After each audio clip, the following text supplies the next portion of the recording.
Hello दोस्तों, मैं are के सर में एक बार फिर से आपका बहुत बहुत स्वागत करता हूं साथियों अपने इस यूट्यूब के प्लेटफॉर्म पे जिसका नाम है हिंदी प्रैक्टिस किंग। तो आइए दोस्तों, ज़्यादा देर ना करते हुए हम लोग बीपीएससी टीआरई 4.2 से रिलेटेड और UP TGT PGT LT grade GIC प्रवक्ता सहायक आचार्य नेट जेआरएफ इत्यादि भारत के सभी जितने भी एग्जाम होते हैं जिसमें हिंदी आता है, हिंदी साहित्य का इतिहास आता है, उन सभी टॉपिक्स को क्लियर करते हुए हम लोग टॉपिक वाइज जो है प्रश्नोत्तरी को सॉल्व कर रहे हैं। तो आइए एक कदम आगे बढ़ते हुए हम लोग सीधे प्रश्नोत्तरी पे चलते हैं।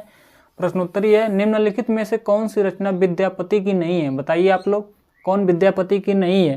कीर्तिलता नहीं है, या कीर्ति पताका नहीं है, या पदावली नहीं है, या फिर जय मयंक जस चंद्रिका नहीं है?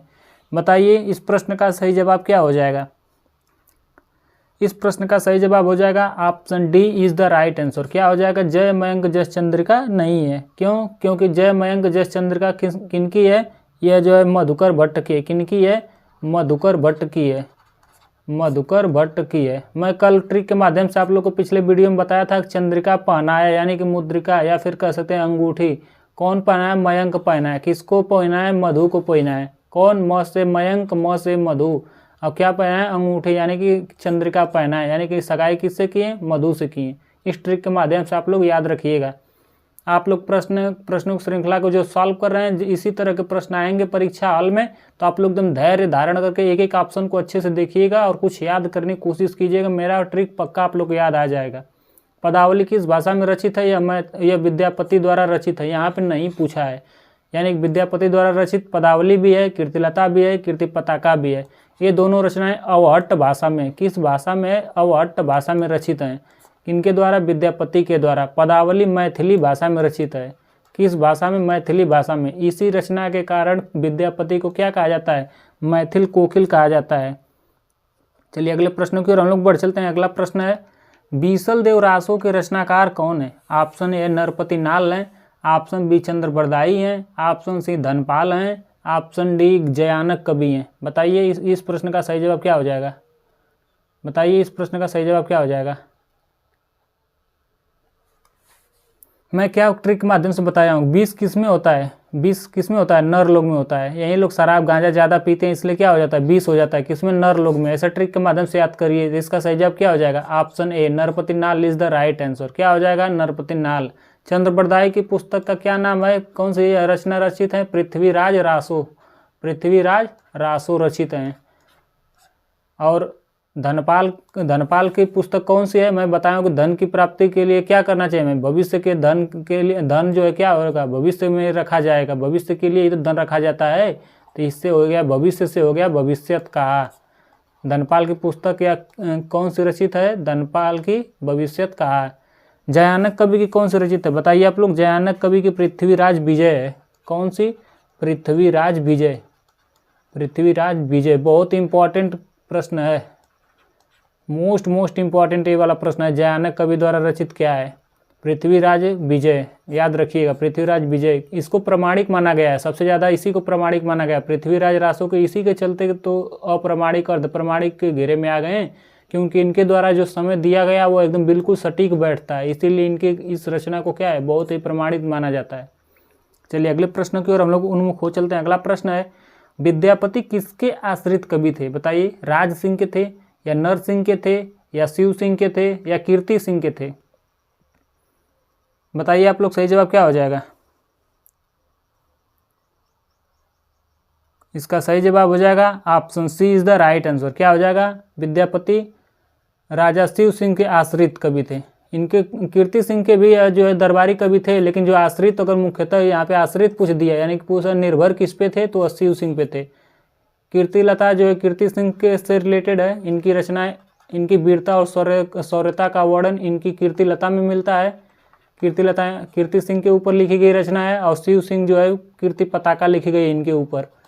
कीर्ति पताका, इनके विजय का उल्लेख और इनकी वीरता शौर्यता का वर्णन इसमें किए हैं। कौन किए हैं? विद्यापति किए हैं। अभिनव जयदेव जो है इनको कीर्ति सिंह ने ही उपाधि दिया था, अभिनव जयदेव। इनके कई नाम है, दशावधान का कवि, कवि शेखर, खेलन कवि, नव कवि, बहुत सारे इनके उपनाम है। चलिए अगले प्रश्न की ओर हम लोग बढ़ चलते हैं। पृथ्वीराज किसके प्रति अनुरक्त थे? बताइए। पद्मिनी के प्रति, या कमलिनी के प्रति, या संयोगिता के प्रति, या चंद्रिका के प्रति?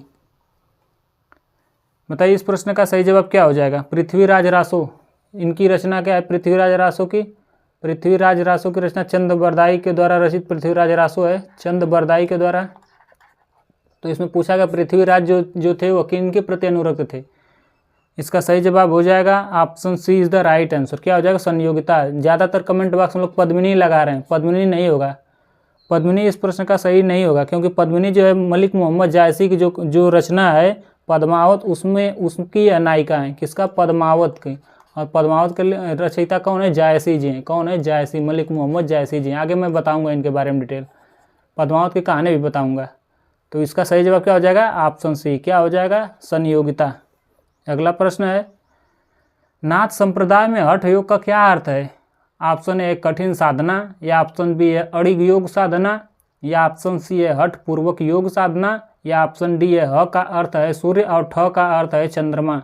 यानी दोनों का योग जिस तरह होता है उसी तरह नाथ संप्रदाय में साधना होती है। बताइए इसका सही जवाब क्या हो जाएगा। मैं कई बार इसको बता चुका हूँ कि नाथ लोग क्या जो है हठ को क्या मानते थे, हठ योग को क्या मानते थे? Option D is the right answer. क्या मानते थे? ह को सूर्य मानते थे और ठ को चंद्रमा मानते थे। जिस तरह इन दोनों के योग से पूरी पृथ्वी जो है संचालन होता है, ठीक उसी प्रकार साधनात्मक दृष्टि से जो है नाथ पंथ चलता है, यानी कि नाथ पंथ यानी कि ईश्वर की प्राप्ति होती है। चलिए अगले प्रश्न की ओर हम लोग बढ़ चलते हैं। अगला प्रश्न है, निम्नलिखित में से किसका संबंध सिद्ध साहित्य से नहीं है? यहाँ पर ध्यान दीजिए, नहीं पूछा गया। प्रश्नों की श्रृंखला में नहीं वाला ज़्यादा प्रश्न आएंगे, क्योंकि ऐसे ही पीएचडी में आते हैं। और यहाँ पर दिया सिद्ध साहित्य से पूछा है, सिद्ध से नहीं है, किसका संबंध नहीं है? सरापा का नहीं है, या कुक्कुरिपा का नहीं है, या सबरपा का नहीं है, या गोपी चंद का नहीं है।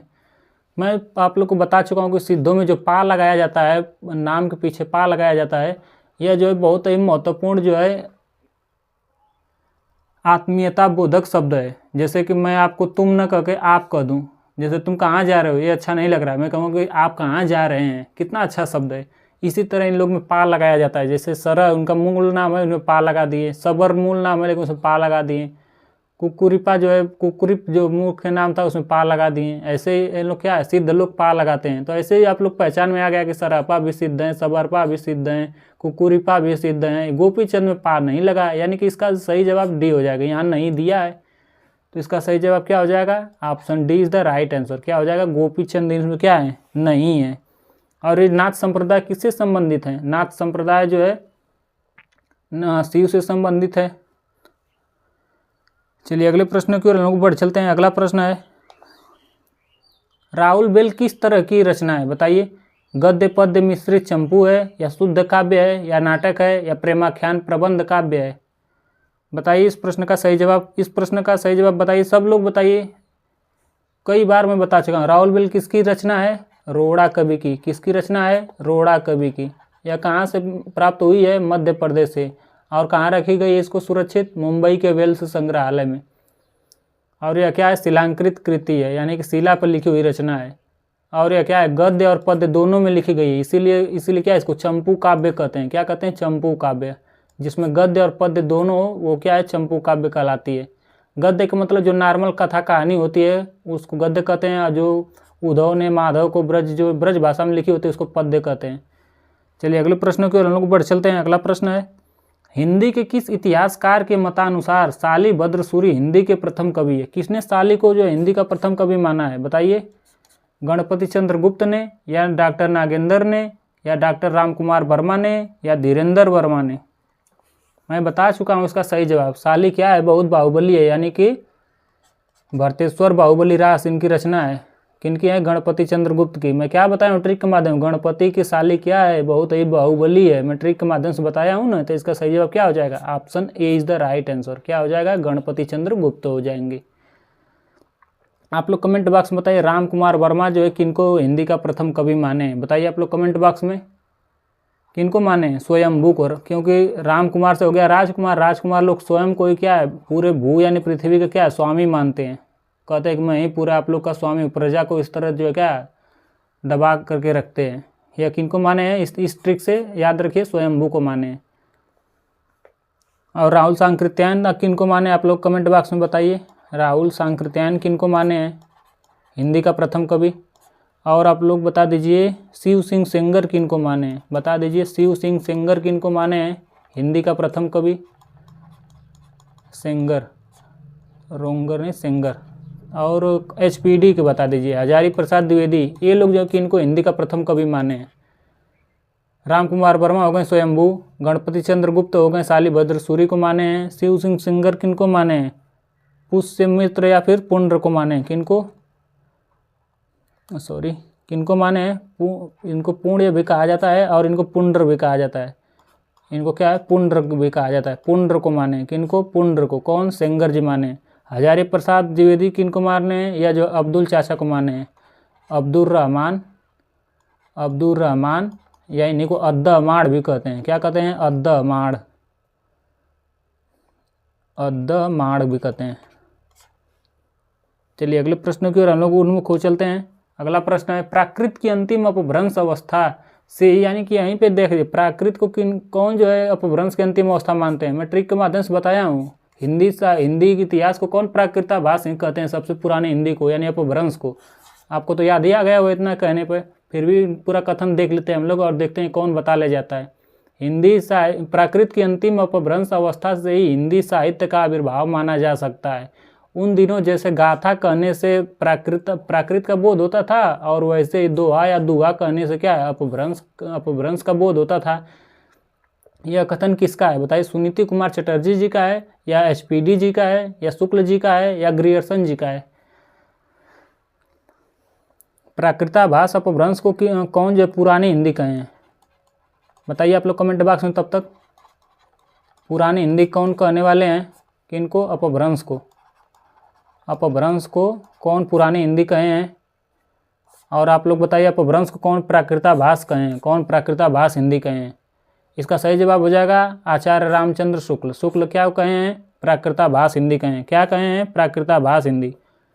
और अपभ्रंश को पुरानी हिंदी कौन कहे हैं, चंद्रधर शर्मा गुलेरी कहे हैं। कौन, गुलेरी जी। जहाँ भी आ जाए पुरानी शब्द वहाँ पे गुलेरी जी तुरंत याद कर ले लीजिए। यहाँ से आप ये ट्रिक के माध्यम से याद कीजिए। सबसे पुराना वृक्ष क्या होता है, गुल्लर का फूल होता है ना, जैसे गुल्लर का वृक्ष, वैसे याद रख लीजिए गुल्लर। पुराने है क्या, पुराना पेड़ या वृक्ष, गुल्लर का वृक्ष। ऐसे ट्रिक के माध्यम से आप लोग याद रखिए। अगला प्रश्न है, निम्नलिखित में से कौन सा कवि आदिकाल से संबंधित नहीं है, बताइए। आदिकाल, भक्तिकाल, रीतिकाल, आधुनिक काल, ऐसे कालों में बांटा गया है ना, उसी में बताइए आदिकाल से कौन संबंधित नहीं है। खुसरो जी नहीं है, या विद्यापति जी नहीं है, या हेमचंद्र सूरी नहीं है, या फिर गदाधर भट्ट नहीं है। मैं अब तक आदिकाल ही ज़्यादातर पढ़ाया हूँ और रीतिकाल भक्तिकाल अभी नहीं स्टार्ट किया हूँ। तो आदिकाल में कौन कौन ऐसे व्यक्ति हैं जिनके बारे में मैं बता चुका हूँ, और कौन ऐसे नहीं जिनके बारे में नहीं बता चुका हूँ। इस माध्यम से भी आप लोग बता ले जाएंगे इस प्रश्न का उत्तर। मैं अमीर खुसरो के बारे में बता चुका हूँ, उनके गुरु का नाम निजामुद्दीन औलिया है। दो सुखने, गज़ल और पहेलियाँ, मुकरियाँ सब इनकी रचनाएँ बता चुका हूँ इनके बारे में। विद्यापति के बारे में मैं बता चुका हूँ, कीर्तिलता, कीर्ति पताका, पदावली, ये सब इनकी रचनाएँ हैं। शिव सिंह, कीर्ति सिंह के दरबारी कवि थे, मैं बता चुका हूँ उनके बारे में। हेमचंद्र के बारे में भी मैं बता चुका हूँ। बचे कौन, गदाधर भट्ट। इनका हेमचंद्र का भी एक था ना वो रचना, हेमचंद्र सिद्ध हेम शब्दानुशासन, इनकी रचना है। गदाधर भट्ट के बारे में कुछ नहीं अब तक बताया हूँ, तो इसका सही जवाब क्या हो जाएगा, ऑप्शन डी हो जाएगा। क्या हो जाएगा, Gadadhar Bhatt is the right answer हो जाएंगे। यह जो है भक्ति काल के गौड़ी संप्रदाय के कवि हैं, कौन, गदाधर भट्ट हैं। और ये तेलंग देश, आंध्र प्रदेश के हनुमानपुर जो है, हनुमानपुर से उत्तर भारत में आए थे। इनके जन्म के बारे में ठीक से तो पता नहीं है, पर इतना जरूर है कि चैतन्य महाप्रभु को क्या है, भगवत सुनाया करते थे। और यह ब्रज भाषा के क्या थे, बहुत प्रसिद्ध कवि थे। चलिए अगले प्रश्न की ओर हम लोग बढ़ चलते हैं। अगला प्रश्न है, निम्नलिखित में से कौन सा कवि रासो ग्रंथकार नहीं है, बताइए। कौन रासो ग्रंथकार नहीं है, रासो काव्य से संबंधित नहीं है। विद्याधर नहीं है, या भट्टकेदार नहीं है, या श्रीधर नहीं है, या जगनिक नहीं है। इस प्रश्न का सही जवाब हो जाएगा option A is the right answer. क्या हो जाएगा, विद्याधर नहीं है। जबकि भट्टकेदार, श्रीधर और जगनिक, ये लोग क्या है, रासो के प्रमुख कवि माने जाते हैं। जगनिक ने क्या, जगनिक कौन है, परमाल रासो की इनकी रचना है। मैं कौन जग गए, या जग से कौन जग गए, परमल सिंह कौन है, सती जी के पति। कौन? जो गाजीपुर में सती माता है, उनके पति को सर्प ने काट लिया था, तो उन्होंने क्या किए, उनकी जो आत्मदाह यानी जो चिता पे क्या वो खुद बैठ गई और उनके साथ जल गई। तब से उन्होंने क्या है, वहाँ पे उनका चौरा बना हुआ है माता सती जी का। वो कहीं है, किसी व्यक्ति को अगर सर्प काट ले, हमारे स्थान पे आ जाएगा, तो अगर वह जिंदा है तो मैं उन्हें 100% बचा लूँगी, ऐसा कहते हैं कौन? सती जी। तो ऐसे ट्रिक के माध्यम से आप लोग याद रखिए। वो फिर क्या हुआ, जग कर खड़े हो गए। ऐसे ट्रिक के माध्यम से याद कर लिए। बाकी वो जग कर खड़े तो नहीं हुए, वो बोली कि मैं अपने पति को तो नहीं बचा सके, परंतु यहाँ आने वाले स्थान पर मैं प्रत्येक व्यक्ति को बचा लूँगी, ऐसा कहकर वो क्या हो गई, आत्मदाह कर ली, यानी आग के साथ दोनों लोग जल गए। तो क्या होगा, परमल सिंह। कौन? उनके पति का नाम क्या था? परमल, यानी कि परमाल रासो। परमाल रासो के रचयिता कौन है? जगनीक हैं। ऐसे ट्रिक के माध्यम से आप लोग याद रखिए। परमल सिंह से हो गया परमाल, और क्या हो गया, जग के खड़े हो गए, यानी जगनीक हो गए। भट्ट केदार के जो है, भट्ट केदार की रचयिता कौन है? पुस्तक कौन है? जयचंद्र प्रकाश है। कौन है? जयचंद्र प्रकाश। जयचंद्र प्रकाश। जयचंद क्या है? भाववाचक संज्ञा में बताया हूँ, भाववाचक है। जयचंद का मतलब होता है कि जो धूर्त होता है या फिर धोखा देने वाला, जैसे विभीषण, उसको क्या है, जयचंद कहा जाता है। तो क्या ऐसे लोग क्या है, भटकते रहते हैं, इनके शरण में उनके शरण में क्या है, भटकते रहते हैं। इस ट्रिक के माध्यम से आप लोग याद रख सकते हैं। चलिए अगले प्रश्न की ओर हम लोग बढ़ चलते हैं।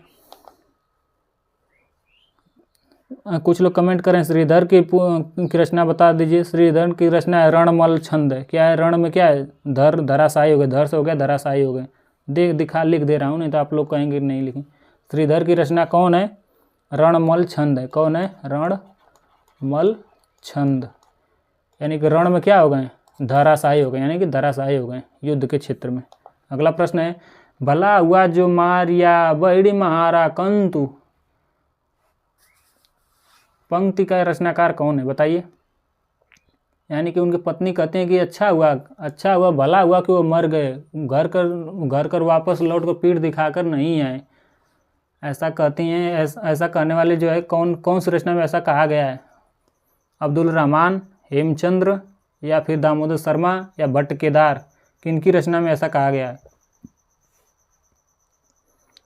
इसका सही जवाब हो जाएगा option B is the right answer. किनके? हेमचंद्र में। किनके? हेमचंद्र के। हेमचंद्र की जो है पुस्तक का नाम क्या है? सिद्ध हेम शब्दानुशासन। क्या नाम है? सिद्ध हेम शब्दानुशासन।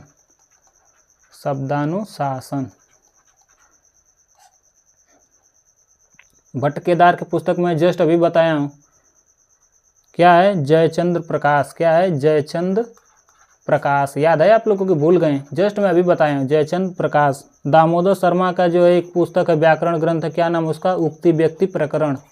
क्या नाम है? उक्ति व्यक्ति प्रकरण। यह क्या है? यह क्या है? व्याकरण ग्रंथ है, याद रखिएगा, व्याकरण ग्रंथ है, व्याकरण है। अब्दुल रहमान, अब्दुल चाचा क्या करते हैं? संदेश पहुंचाते हैं। क्या कहते हैं? संदेश पहुंचाते हैं। ट्रिक याद है आप लोग को? संदेश राशक।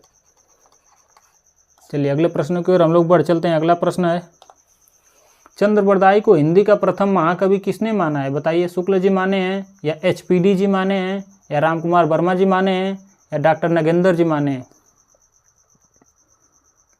इसका सही जवाब हो जाएगा, चंद्रबरदाई को जो है प्रथम महाकवि मानने वाले कौन है? शुक्ल जी हैं, और इनकी रचना का है पृथ्वीराज रासो को इन्होंने क्या है, प्रथम महाकाव्य माने। पृथ्वीराज रासो को क्या है इन्होंने? पृथ्वीराज रासो को क्या माने हैं? महाकाव्य, प्रथम महाकाव्य माने। कौन माने हैं? शुक्ल जी माने हैं। कौन? Option A is the right answer. कौन? शुक्ल जी। रामकुमार वर्मा किनको माने हैं? स्वयंभू को हिंदी का प्रथम कवि माने हैं, स्वयंभू को। चलिए अगले प्रश्नों की ओर हम लोग बढ़ चलते हैं। अगला प्रश्न है, पृथ्वीराज रासो को हिंदी का प्रथम महाकाव्य कहने वाले आलोचक कौन है? जस्ट मैं अभी बताया हूँ। आप लोग को थोड़ा सा ध्यान दिए होंगे तो आप बता ले जाएंगे इस प्रश्न का सही जवाब। HPD जी हैं, या नामवर सिंह जी हैं, या रामचंद्र शुक्ल जी हैं, या रामविलास शर्मा जी हैं? बताइए इस प्रश्न का सही जवाब क्या हो जाएगा?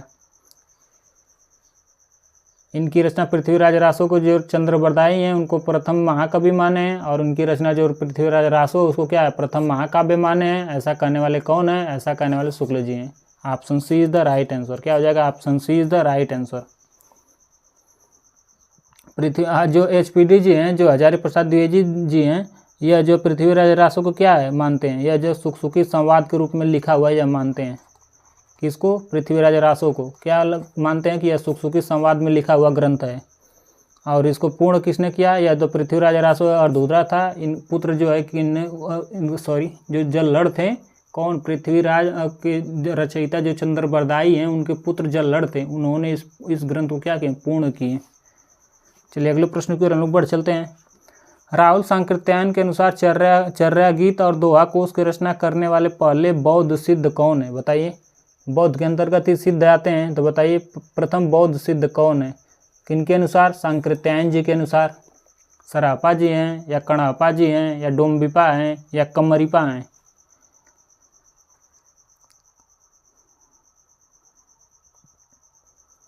इसका सही जवाब हो जाएगा option A is the right answer. Rahul ji किनको मानते हैं? सरापा जी को मानते हैं। किनको मानते हैं? सरापा जी को मानते हैं।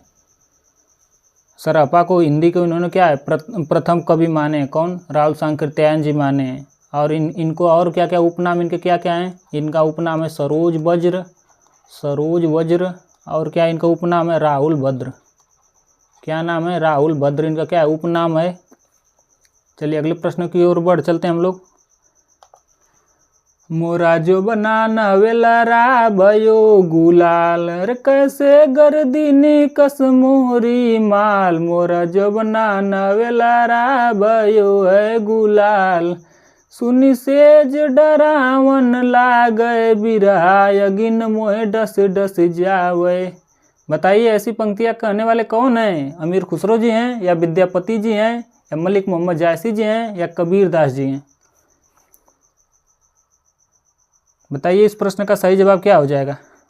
इसका सही जवाब हो जाएगा option A is the right answer. इतना प्यारे प्यारे गीत कहने वाले अमीर खुसरो के सिवा कौन हो सकता है? प्यारे प्यारे गीत, गजल, दो सुखने, ये सब कहने वाले कौन है? अमीर खुसरो ही हैं। इनके गुरु का नाम आप लोग कमेंट बॉक्स में बता दीजिए।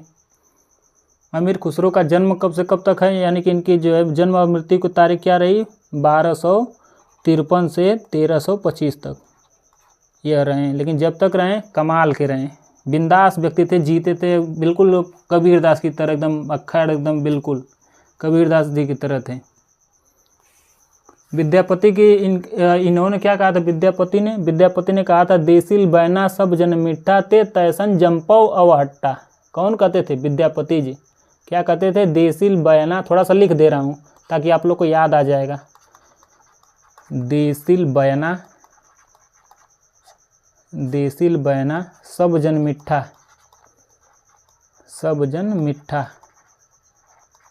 याद आएगा? इससे तो कुछ ना कुछ आप लोग क्लिक कर रहे ले जाएंगे एग्जाम में। देसिल बैना सब जन मिठा, ते तैसन जंपौ अवहट्ठा। ऐसा कहने वाले कौन है? विद्यापति जी हैं। मलिक मोहम्मद जायसी जो है इसी तरह इन्होंने कहे थे प्रेम कथा ए भांति विचारऊँ, बूझ लेऊ जो बूझे पारऊँ। ऐसा कहने वाले कौन है? मलिक मोहम्मद जायसी हैं। क्या कहते थे? प्रेम कथा, यह सबसे प्रेम के बारे में बहुत ज़्यादा जायसी जी बताते थे। प्रेम कथा यही भांति विचार हूँ, यानी प्रेम की कथा जो होती है उसको इस भांति से विचार करो, इस भांति विचार हो मतलब इस भांति से देखो कि उसमें रस का आनंद हो, यानी कि बूझ लेऊँ जो बूझे पा रहा हूँ, इस तरह से बूझो जिस तरह की पहेलियाँ होती हैं।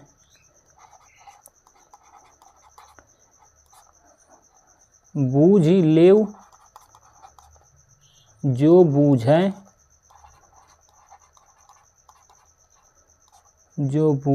पा रहू। ऐसा कहने वाले कौन है? ऐसा कहने वाले मलिक मोहम्मद जायसी जी हैं। चलिए अगले प्रश्न की ओर हम लोग बढ़ चलते हैं। सिद्ध हेमचंद्र शब्दानुशासन किस तरह का ग्रंथ है? बताइए। पहले तो बताइए किसका ग्रंथ है। मैं क्या बताऊँ? हेमचंद्र का है। किनका ग्रंथ है? हेमचंद्र का है। मैं बताया कि हेमचंद्र का क्या है? सिद्ध हेमचंद्र शब्दानुशासन। यह किनका ग्रंथ है? हेमचंद्र का। क्या है यह? व्याकरण से संबंधित है या ज्योतिष से संबंधित है या धार्मिक ग्रंथ है या साहित्यिक ग्रंथ है? किस प्रकार का ग्रंथ है?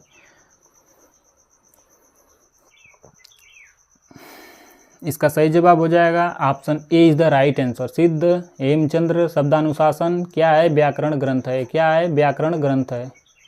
क्या है? व्याकरण ग्रंथ है। इनकी अन्य रचनाएं क्या क्या हैं? इनकी जो है अन्य रचनाएं हैं काव्यानुशासन, शब्दानुशासन, किनकी रचना है? इनकी। जैसे शब्दानुशासन हो गया काव्यानुशासन, काव्यानुशासन यानी काव्य पर जो अनुशासन करने वाले और शब्द पर अनुशासन करने वाले कौन है? हेमचंद्र। इस ट्रिक के माध्यम से आप लोग क्या है याद रख सकते हैं। और ये क्या थे? जो है संस्कृत के अंतिम व्याकरणविद थे। क्या थे? अंतिम व्याकरणविद थे, यानी कि अंतिम व्याकरण लिखने वाले यहीं थे। और इनको क्या कहा जाता था? कली काल सर्वज्ञ कहा जाता था। इनको क्या कहा जाता था? कली काल सर्वज्ञ, कली काल सर्वज्ञ। चलिए अगले प्रश्न की ओर बढ़ चलते हैं। अगला प्रश्न है, रचना काल के अनुसार निम्नलिखित कवियों का सही क्रम बताइए। कौन सबसे पहले पैदा हुए और कौन उसके बाद, कौन उनके बाद, कौन उनके बाद? बताइए। सरहपा के बारे में आप लोग जानते हैं कि इनको मैं बताया था कब? 769 याद है आप लोग को? 769 ईसा पूर्व में, या ईस्वी में, सॉरी 769 ईस्वी में। और लुइपा के कौन? इसके इनके बाद पुष्पदंत। पुष्पदंत कब थे? या जो है 10वीं सदी में थे। कब थे? 10वीं सदी में थे। इनके बाद आते हैं अद्दा माड़ कब थे? 12वीं सदी में थे। लुइपा जी कब थे? या जो है 8वीं सदी में थे। इसका सही जवाब क्या हो जाएगा? सबसे पहले 700 आता है, फिर 800, फिर 1000, फिर 1200, इस तरह। तो सबसे पहले सरहपा आ जाएंगे, फिर लुइपा आ जाएंगे। किस ऑप्शन में? पहले सरहपा, इसमें एक बार लुइपा नहीं है। सरहपा, फिर लुइपा, फिर पुष्पदंत, फिर आ गए अद्दा माड़। Option D is the right answer. इस प्रश्न का सही जवाब क्या हो जाएगा? Option D is the right answer. याद रखिएगा, ये लोग बहुत इंपॉर्टेंट प्रश्न है। ये आ जाता है यह प्रश्न, ऐसा प्रश्न आयोग सोचता है जो व्यक्ति मेहनत किया उसी को नौकरी दें। चलिए अगले प्रश्न की ओर हम बढ़ चलते हैं। याद रखिएगा प्रश्न को। सिद्धों से संबंधित रामचंद्र शुक्ल कौन से कथन सही हैं? बताइए। यहाँ पे सिद्धों के बारे में दिया है, सिद्धों के बारे में और शुक्ल जी के अनुसार कौन सा कथन सही है? इनका कहना था कि वज्रयान में आकर महासुखवाद का प्रवर्तन हुआ। क्या वज्रयान के अंतर्गत ही सिद्ध आते हैं? यह बात सही है। आके महासुखवाद का प्रवर्तन हुआ, सही बात है, महासुखवाद का प्रवर्तन हुआ, यह बात सही है। क्या वज्रयान से रिलेटेड है? इतना जानते हैं आप लोग। नाथ जो है सिद्धों की परंपरा, नाथ सिद्धों, ये तो नाथ कहाँ से आ जाएगा? सिद्धों, नाथ सिद्धों की परंपरा से नहीं निकला है। सही बात है। नहीं, लोग मानते हैं कि नाथ लोग क्या है? सिद्धों से ही नाथ निकला है, ऐसा लोग मानते हैं। सिद्धों का साहित्य शुद्ध साहित्य के अंतर्गत नहीं आता है। सही बात है, शुद्ध साहित्य नहीं है, इसी के अंतर्गत ही तो निकला है। शुद्ध कहाँ से फिर हुआ? तो इसका क्या हो जाएगा? सी भी सही हो जाएगा। सिद्धों की वाणियाँ सांकेतिक नहीं है। नहीं भाई, सिद्धों की वाणियाँ ये तो सांकेतिक हैं, यहाँ पे नहीं दे दिया है। मैं बताऊँ जहाँ नकारात्मक आ जाए वो क्या गलत हो जाता है। यहाँ भी देखो गलत हो जाता है। नहीं, जहाँ शब्द आ जाए ज़्यादातर आप लोगों को गलत ही मिलेगा हिंदी में। तो इस तरह से क्या हो जाएगा? एक तो नहीं से भी आप लोग जो है ले जाएंगे और दूसरा जो वज्रयान से, और सिद्ध क्या है? इसी से निकला है। यह दो बात याद रखिएगा सिद्धों के बारे में। तो इस तरह से पहला और सी किस ऑप्शन में है? पहला और C. Option A is the right answer. इस प्रश्न का सही जवाब क्या हो जाएगा? Option A is the right answer. चलिए अगले प्रश्न की ओर बढ़ चलते हैं। निम्नलिखित काव्य पंक्तियों के रचनाकारों के साथ सुमेलित कीजिए। अभी जस्ट मैं बताया हूँ, 1-2 ठो कर ले जाइए, 1-2 ठो मैं बता दे रहा हूँ, आप लोग कर ले जाएंगे। पंडित सत्य बखाड़ई देहई बुद्ध बसंत न जाड़ई। ऐसा करने वाले को पंडित से याद आया? मैं बताया पंडित कौन थे? पंडित के बारे में मैं बताया हूँ। पंडित कौन थे? सरहपा जी थे। सबसे स्टार्टिंग किसने की? सरहपा 84 सिद्धों में प्रथम है, इसलिए क्या इनको पंडित जी मान लीजिए। क्या है? पंडित जी। कोई शुभ कार्य होता है तो सबसे पहले कौन आते हैं? पंडित जी आते हैं। पंडित जी आकर क्या करते हैं? सबसे पहले गणेश जी की पूजा पाठ अर्चना करते हैं। तो क्या हो जाएगा? सरहपा। सरहपा क्या है? प्रथम सिद्ध है, इसलिए क्या इनको पंडित जी मान लीजिए। ऐसे ट्रिक के माध्यम से आप लोग याद रखिएगा। अगला क्या है? 12 बरिस ले कुकुर जिये और 13 ले जिये सियार, बरस 18 छत्री जिये और आगे जीवन को धिक्कार। ऐसा कहने वाले कौन है? ऐसा करने वाले कौन है? जगनिक है। कौन? जगनिक। जगनिक का दूसरा नाम क्या है? आलखंड, यानी कि आलाउदल से रिलेटेड है। आलखंड इसको कब गाया जाता है? वर्षा ऋतु में गाया जाता है। आलखंड यानी कि आलाउदल कब गाया जाता है? वर्षा ऋतु में गाया जाता है। और यूपी में कहाँ? यूपी के बैसवाड़ा जिले में गाया जाता है। बुंदेलखंड से लगा हुआ है, यहीं बुंदेलखंड में यह सब गाया जाता है। इस प्रश्न का सही जवाब क्या हो जाएगा? 12 बरिस ले कुकुर जिए और 13 ले जिए सियार, 18 बरस ले छतरी जिए आगे जीवन को धिक्कार। ऐसा कहने वाले कौन है? अलाउदल कहने वाले थे। तो इसका क्या हो जाएगा? जगनिक हो जाएगा। और अगला जो क्या है? बड़ कौशल तू राधे की नई का नई लोचन आधे। ऐसा कहने वाले कौन है? ऐसा कहने वाले विद्यापति हैं। यह आप लोग थोड़ा सा याद रखिएगा, इस प्रश्न को आप लोग याद रखिएगा। जाति ओछा पाती ओछा ओछा जन्मो हमारा। ऐसा यानी कि ऐसा कहने वाले कौन है? ऐसा कहने वाले रैदास जी हैं। कौन है? रैदास जी। रैदास जी क्या जाति के चमार थे, और क्या है, जो जूता सीने का काम करते थे। तो यह जो अपने आप को क्या कहते थे? मेरी जाति भाई छोटी है, तो जाति ओछा पाती ओछा ओछा जन्मो हमारा, यानी कि छोटी जाति में पैदा हुआ हूँ भाई। ऐसा कहने वाले बहुत प्रेम पूर्वक कहते थे। कौन? रैदास जी कहते थे। इस तरह से आप लोग मिलाइए किसका जो है किस में गया है। पहले का दूसरे में, दूसरे का तीसरे में, पहले का दूसरे में, दूसरे का तीसरे में, और इसमें नहीं है दूसरा, इसमें नहीं है दूसरा, इसमें नहीं है दूसरा, यानी कि option A is the right answer. क्या हो जाएगा इस प्रश्न का उत्तर? Option A is the right answer. अगला प्रश्न देखते हैं हम लोग। कालक्रम की दृष्टि से निम्नलिखित रचनाकारों का सही अनुक्रम क्या है? यानी कालक्रम का मतलब जन्म और मृत्यु दिया है, यानी यहाँ पे कालक्रम पूछा है, याद रखिएगा, वर्णक्रम नहीं पूछा है, कालक्रम के अनुसार। तो वही प्रश्न फिर आ गया है। सरापा को मैं क्या बताया हूँ? 7 6 9। क्या बताया हूँ? 7 6 9। याद रखिएगा आप लोग। पुष्पदंत के बारे में कब बताया हूँ? 10वीं सदी में। अद्दामाड़ के बारे में कब बताया हूँ? 12वीं सदी में। हेमचंद्र के बारे में कब है? ये अभी 12वीं सदी से ही रिलेटेड है। इस तरह क्या हो जाएगा? सबसे पहले सरापा होंगे, उसके बाद पुष्पदंत, उसके बाद अद्दामाड़, उसके बाद हेमचंद्र। यह दो सरापा और पुष्पदंत होने चाहिए। सरापा हेमचंद्र नहीं है, यहाँ पे पुष्पदंत नहीं है, यह गलत हो जाएगा। यहाँ पे सरापा ही नहीं प्रथम में है, यहाँ पे भी सरापा नहीं है। इसका सही जवाब क्या हो जाएगा? ऑप्शन ए ही हो जाएगा। क्या है? Option A, सरापा।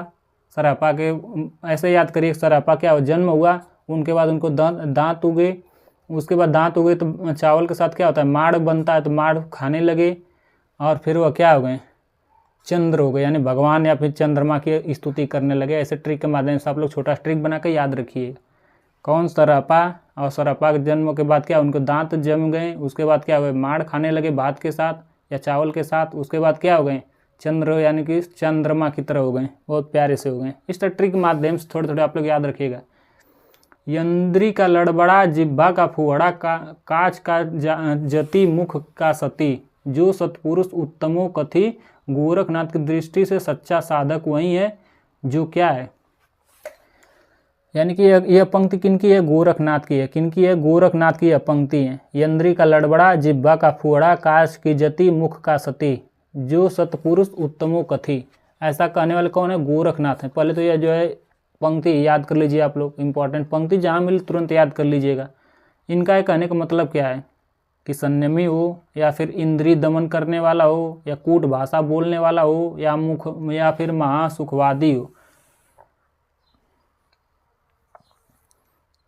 इसमें कहा गया है इंद्री का क्या है? लड़बड़ा कहा गया है यंद्री का। यंद्री से हो गया भाई इंद्री। इंद्री क्या? इंद्रियों का दमन करने वाला। यहाँ पे इंद्री देखिए लिखा है, यहाँ पे यंद्री लिखा है, यानी कि ये इसके बारे में कुछ ना कुछ कहे हैं। इस तरह आप लोग याद रखिए। और क्या सत्पुरुष कहे हैं, सत्पुरुष और उत्तमो कथी। अब भाई जो सत्पुरुष या सच्चा पुरुष वही होता है भाई जिसके पास धैर्य हो, तो उससे क्या हो जाएगा? संयमी हो, धैर्यवान हो, वो क्या है? ये हो जाएगा। कूट भाषा बोलने वाला है। कोई व्यक्ति आपके सामने अगर कूट भाषा बोलेगा तो आपको अच्छा लगेगा? नहीं लगेगा। महासुखवादी हो। गोरखनाथ क्या है? नाथ पंथ के नाथ लोग क्या सुखवादी तो होते नहीं थे, या जो उपासना करते थे, हठ योग साधना करते थे, तो महासुखवादी हो ही नहीं सकता है, क्योंकि पत्नी के साथ में रह नहीं सकते हैं। पत्नी सहवास को ये लोग ब्रह्मा के सहोदर मानते ही नहीं थे। तो इस तरह क्या आ जाएगा? ऑप्शन क्या है? 1 और 2 किसमें? 1 2। Option D is the right answer. इस प्रश्न का सही जवाब क्या हो जाएगा? Option D is the right answer. अगला प्रश्न है, सिद्धों और योगियों की रचनाओं का जीवन की स्वाभाविक अनुभूतियों और दशाओं से कोई संबंध नहीं है, अतः वे शुद्ध साहित्य के अंतर्गत नहीं आते हैं। यह विचार किनका है? मुनि जिन विजय सूरी का है, या शुक्ल जी का है, या HPD जी का है, या धीरेन्द्र कुमार वर्मा जी का है? बताइए। ज़्यादा से ज़्यादा शुक्ल जी ही सही हो जाएगा। Option B is the right answer. Shukla ji is the right answer. जहाँ सिद्धों के बारे में बात आ जाए, ज़्यादातर यहीं शुक्ल जी सिद्धों के बारे में कहते थे। कौन कहते थे? शुक्ल जी। चलिए अगले प्रश्न की ओर हम लोग बढ़ चलते हैं। अगला प्रश्न है, निम्नलिखित में से कौन सी रचनाएं पुष्पदंत द्वारा रचित नहीं है। यहाँ पे दिया है पुष्पदंत द्वारा रचित नहीं पूछा है। देखिए यहाँ पे आप लोग ऐसे नहीं कि बस तुरंत मार दिए, यहाँ पे देखिए लास्ट में लिखा क्या है, नहीं। नहीं वाला ही ज़्यादा देता है क्योंकि लोग ध्यान नहीं देते हैं और तुरंत मार के चले जाते हैं। कौन, आदि पुराण नहीं है, या योगसार नहीं है, या जसहर चरियू नहीं है, या उत्तर पुराण नहीं है। कौन कौन रचनाएं इनकी नहीं है, यही पूछा गया है। तो ये इनकी तो पहले सारी रचनाओं को ही देख लेते हैं हम लोग कि इनके पुष्पदंत को, इसमें से फिर हम लोग छांट लेंगे, इसी बहाने याद हो जाएगा। पुष्पदंत की मैं एक जो रचना अड़य कुमार चरियू बताया था, क्योंकि यह दांत से बोला जाता है इस तरह से मैं बताया था, याद कर लीजिए। अड़य कुमार चरियू, अड़य कुमार चरियू देखिए कहिए, देखिए दांत में जीवा सट रही है, अड़य कुमार चरियू। व्याकरण की दृष्टि नहीं, ऐसे में मैं ऐसे ही बता रहा हूँ, औपचारिकता दे रहा हूँ। एक तो यह हो गया। दूसरा जसहर चरियू इनकी रचना है। कौन है, जसहर चरियू। जसहर चरियू मैं सारी रचनाओं के बारे में बता दे रहा हूँ। और कौन इनकी रचना है, तिरसठी महापुरुष गुणालंकार। कौन है, तिरसठी महापुरुष गुणालंकार इनकी रचना है। अब इसमें से आप खोज लीजिए कौन कौन इसमें दिया गया है। पहले तो अड़य कुमार कहीं है, इसमें नहीं, ऑप्शन में है। जसहर चरियू एक तो यह हो गई। और कौन है, तिरसठी महापुरुष गुणालंकार, यह अभी इसमें नहीं दिया है। तो इस तरह से इसमें क्या है, सी इज़ द राइट आंसर हो जाएगा। लेकिन इसमें जो है ABC करके दिया है, इसलिए भाई ये प्रश्न क्या है, कॉमन प्रश्न के अंतर्गत आ जाएगा। इसमें कम से कम 2 रचनाएं तो देना चाहिए, कम से कम 2, अधिक से अधिक 3, क्योंकि ABC या यहाँ BCD ऐसे दिया है, 2 रचनाएं तो होनी ही चाहिए, इसमें तो नहीं दिया है। तो इस प्रश्न को क्या है, कॉमन अंक मिलना चाहिए। लेकिन इसका सही जवाब क्या हो जाएगा, आप लोग इसके माध्यम से याद रखिए कि इनकी क्या, ये 3 रचनाएं हैं, किनकी हैं, पुष्पदंत की हैं। और पुष्पदंत को हम लोग क्या कहते हैं, पुष्पदंत को हम लोग क्या कहते हैं, हिंदी का भवभूति कहते हैं। क्या कहते हैं, हिंदी का भवभूति। मैं बताया हूँ कि भवभूति याद करना आप लोग को भूल जाएंगे, व्यास भवभूति ये सब में आप लोग कन्फ्यूजन हो जाएंगे। तो दांत से क्या करते हैं, जो भूत भगाने वाले लोग क्या करते हैं, भवभूति देते हैं। क्या देते हैं, भवभूति देते हैं। ऐसे याद रखें, भवभूति हम लोग क्या करते हैं, दांत से ही तो खाते हैं, थोड़ा सा जीवा पे रख लेते हैं या गले में लगा देते, नहीं कहते हैं। इस तरह से याद रखिएगा, आप लोग ट्रिक माध्यम से याद रखिएगा। चलिए अगले प्रश्न की ओर लोग बढ़ चलते हैं, नहीं तो वीडियो बहुत लंबा हो जाएगा साथियों। इश्क भरा है देख ले और जगत से दूर, एक अचंबा हमने देखा दोहरी का नासूर। अमीर खुसरो की यह पहेली से क्या अभिप्राय है, बताइए। यह पहेली है, बूझिए आप लोग। और किनकी, अमीर खुसरो को। इतनी प्यारी प्यारी बातें करते हैं, इतनी प्यारी प्यारी इन्होंने बुझनी बुझाई है कि क्या बताया जाए। बताइए इस पहेली का उत्तर क्या हो जाएगा।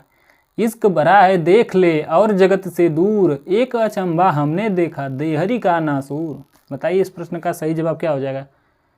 इस पहेली का मतलब बताइए, सन्यासी हो जाएगा, या कुआं हो जाएगा, या खंडहर हो जाएगा, या प्रेमी का हृदय हो जाएगा। बताइए इसका सही जवाब। इसका सही जवाब हो जाएगा कुआं। क्या हो जाएगा, कुआं is the right answer. Option B कुआं हो जाएगा। इन्होंने बहुत सारी पहेलियां बताई हैं। चलिए 1-2 मैं आपको सुना दे रहा हूं, आप लोग उसका उत्तर बताइए। एक नार ने अचरज किया, सांप मार पिंजड़े में दिया, ज्यो ज्यो सांप ताल को खाए, सूखे ताल सांप मर जाए। बताइए इस प्रश्न का सही जवाब। बताइए इस पहेली का उत्तर आप लोग। एक बार मैं फिर कह दे रहा हूँ, एक नार ने अचरज किया, सांप मार के पिंजरे में दिया, जो जो वह सांप ताल को खाए, सूखे ताल सांप मर जाए। इसका सही जवाब हो जाएगा दीपक। क्या हो जाएगा, दिया और दीपक। देखते हैं ना, वह जो है क्या है, तेल की पूरी क्या है, तेल को क्या है, सांप जो क्या खा जाता है। चलिए एक मैं और बता दे रहा हूँ। अर्थ ते इसका बूझेगा, मुंह देखो तो सूझेगा। बताइए इस प्रश्न का सही जवाब। यानी अर्थ ते इसका बूझेगा, मुंह देखो तो सूझेगा। इसका सही जवाब क्या हो जाएगा। इसका सही जवाब हो जाएगा दर्पण। दर्पण में देखते हैं तो ऐसा लगता है ना कि हमारा मुंह जो है बहुत फूला फूला लग रहा है। खुसरो जी बहुत सारे पहेलियाँ, मुकरियाँ, 2 सुखने, गजल बहुत सारे इन्होंने कहे हैं। चलिए अगले प्रश्नों को हम लोग बढ़ चलते हैं, नहीं तो बहुत लंबा वीडियो हो जाएगा। तो साथियों आज के लिए बस इतना ही रहेगा। कल फिर मैं प्रश्नों की श्रृंखला को आगे बढ़ाते हुए मैं फिर से नए प्रश्नों को लाऊंगा और जितना हो सकता है मैं अपने पूरे 100% आप लोग को देने का प्रयत्न करता हूं। अगर यह वीडियो आप लोग को अच्छा लगता है तो लाइक शेयर एंड सब्सक्राइब करना ना भूलिएगा साथियों। थोड़ा सा इस परिवार को और बढ़ाने की कोशिश करिएगा, इसमें आप लोग की महत्वपूर्ण अहम भूमिका होगी। तो ज़्यादा देर ना करते हुए मैं यहीं पे अपनी वाणी को विराम देता हूँ। तो अपने आर के सर को इजाज़त दीजिए साथियों। धन्यवाद।